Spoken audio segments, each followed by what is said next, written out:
Welcome back to Fox and Friends. All eyes are on the 158th Belmont Stakes, which will be headlined by Golden Tempo. His come-from-behind victory in last month's Kentucky Derby made Cherie DeVaux the first woman trainer to win the Run for the Roses. And Adam Klotz caught up with her as she looks to continue her remarkable run. Adam, good morning. Hey, good morning, Rachel. Yes, absolutely. Renegade is the favorite out here at the Belmont Stakes. Ran second at the Kentucky Derby, but the Kentucky Derby winner, Golden Tempo, that's where all the star power is. I met up with the horse and trainer yesterday. Check it out. Cherie, what an exciting time to be you. Are you nervous for tomorrow? I don't know if nervous is the right adjective. I'd say anxious. Like, I just kind of want to get tomorrow here, get to the race, but try to enjoy it all in the meantime.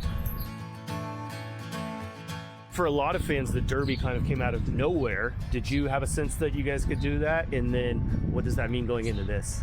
We were very confident that he was going to run well. I would not allow myself to believe that we could actually win the race or what that would look like.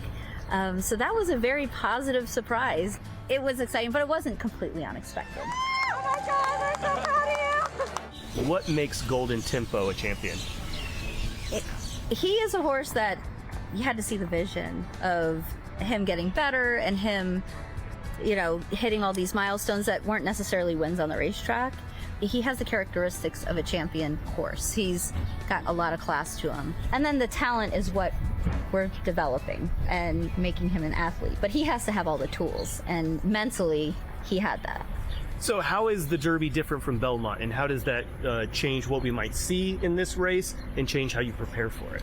The biggest difference is instead of having 18 horses or 20, it's a projected 20 and it ended up 18 this year's Derby, there's 9. And with that comes its own set of challenges. So in the Derby, you're always liable to get a really fast pace, which very much helps his running style. Doesn't take him out of it. That's not why he won the race. It just helped. So in the Belmont, we have a smaller field and we're less likely to have that pace scenario develop. And there might be one horse that goes out there, but there's not more to kind of press that pace along. Do you feel good about tomorrow? I feel great about tomorrow. And what about the future for Golden Tempo? It's looking bright? We're still in that swing? It's looking bright, and I do think it goes back to just his personality and his demeanor and his internal constitution. That his best days are still very much in front of him. Golden Tempo. What? You're being a good boy today. I don't know if that's a good thing or a bad thing. Does he know that? Oh, I think he does. Well, I don't know if he knows he's about to run, but he knows he's a big deal. It was nice to meet you.